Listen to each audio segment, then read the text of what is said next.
June 2nd is a big day in South Dakota politics. The state's primary election day will give voters a chance to weigh in on several races, from the statewide to local.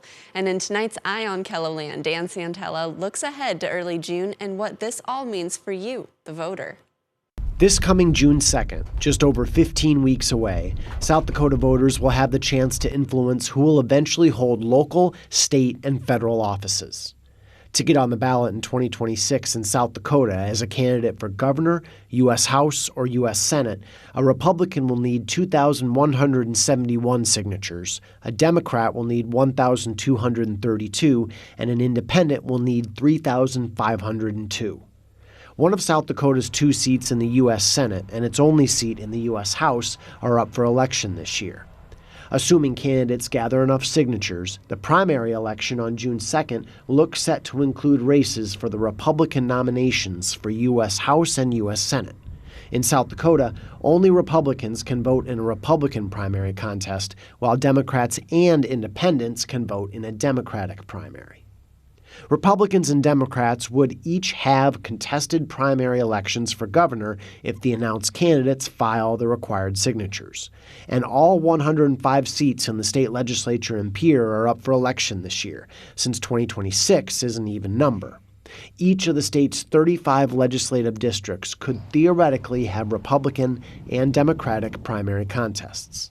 And June 2nd will also feature some local races because of a new state law that requires school board and city elections to take place on the date of the June primary or November's general election. In Sioux Falls, voters will elect members of the nonpartisan city council and school board as well as a new mayor. They will also vote in county government's partisan primary contests. All told, it can make for an active ballot. But Julia Helwig, who teaches political science at the University of South Dakota, says it doesn't look like an overwhelming number of contests.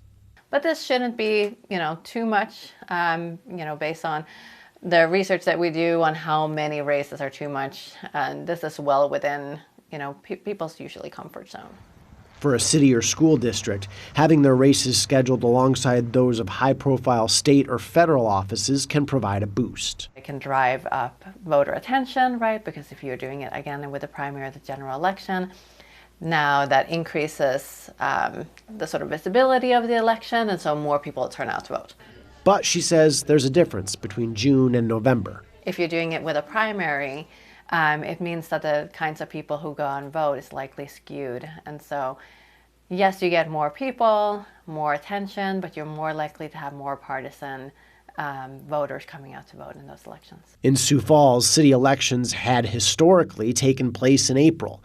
Minnehaha County Auditor Leah Anderson says plans are in place for June. For my office, I'm just planning to have additional seasonal staff on hand to help with those needs.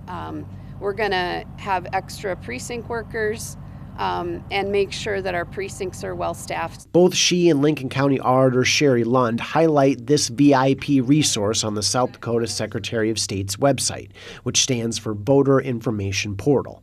Here, after filling out your information, you're able to quickly see where your polling place is located. My big push has always been for people to go on the VIP portal.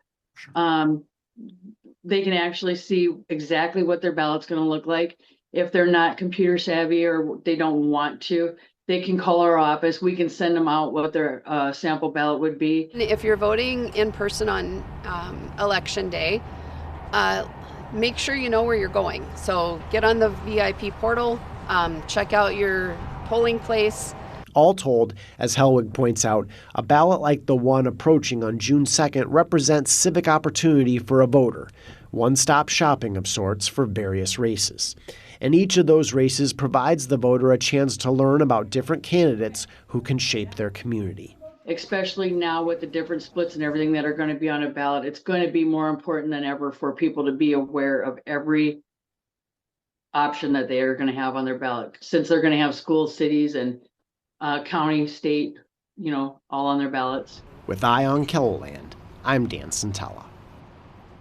Anderson and Lund will be candidates for re-election in the primary election on June 2nd, and Hellwig will be up for re-election as a member of Vermilion City Council that day too.